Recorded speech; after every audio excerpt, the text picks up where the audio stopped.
Il y a quelques semaines, Missak Manouchian et ses camarades sont entrés au Panthéon. Ce lieu symbolique qui représente les grands hommes et les grandes femmes de l'histoire de France était au début un monument en la gloire de Sainte-Geneviève. Mais dès la fin de son chantier, il va très vite et plusieurs fois changer de propriétaire.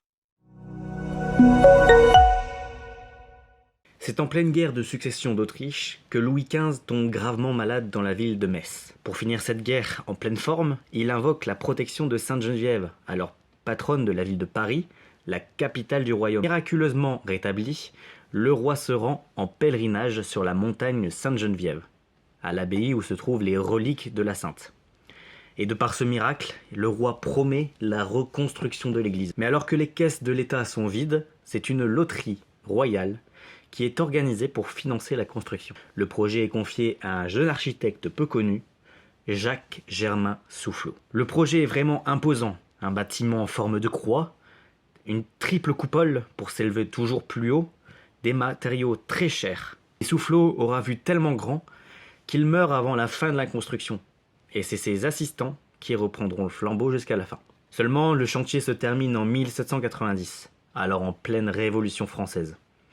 Dès l'année suivante, en 1791, le Panthéon est choisi pour devenir un lieu laïque et pour honorer les grands hommes de l'État. Le premier à y entrer est Mirabeau, figure de la Révolution française. Mais il est également le premier à en sortir. Oui, c'est possible. Car des découvertes entre Mirabeau et le roi ont fait que sa dépouille est ressortie 4 ans après son entrée. Voici un discours de Louis Blanc lors du passage du Panthéon en lieu laïque. Cependant, tout Paris s'agitait pour rendre aux morts des honneurs souverains.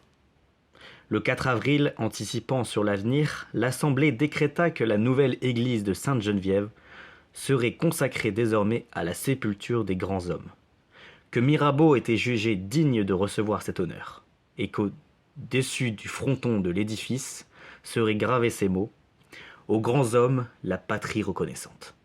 Alors que le Panthéon est maintenant laïque, d'autres grands hommes vont faire leur entrée, notamment Rousseau, Voltaire. Disparus l'un et l'autre en 1778, à 2 mois d'intervalle, les deux écrivains qui se détestaient poursuivent leur dispute au-delà de la mort, puisque leurs dépouilles se trouvent face à face dans la crypte. À l'arrivée de Napoléon au pouvoir, il restitue l'édifice à l'église, mais garde la crypte aux laïcs. C'est d'ailleurs sous son règne que entre le plus d'hommes militaires. En 1815, sous la Restauration, le monument redevient dans son intégralité une église, avant de changer encore une fois en panthéon laïque sous la monarchie de Juillet en 1830. Lors de l'instauration du Second Empire, l'édifice redevient une église. Il faudra attendre 1885, 25 ans après la chute de l'Empire, pour que le monument devienne et reste encore aujourd'hui le panthéon laïque que l'on connaît tous. Et cela grâce aux funérailles de Victor Hugo, sous la Troisième République. Depuis ce jour, et encore cette année, de nombreuses personnalités, hommes et femmes, sont entrées au Panthéon, mais plusieurs autres histoires restent encore sur ce lieu.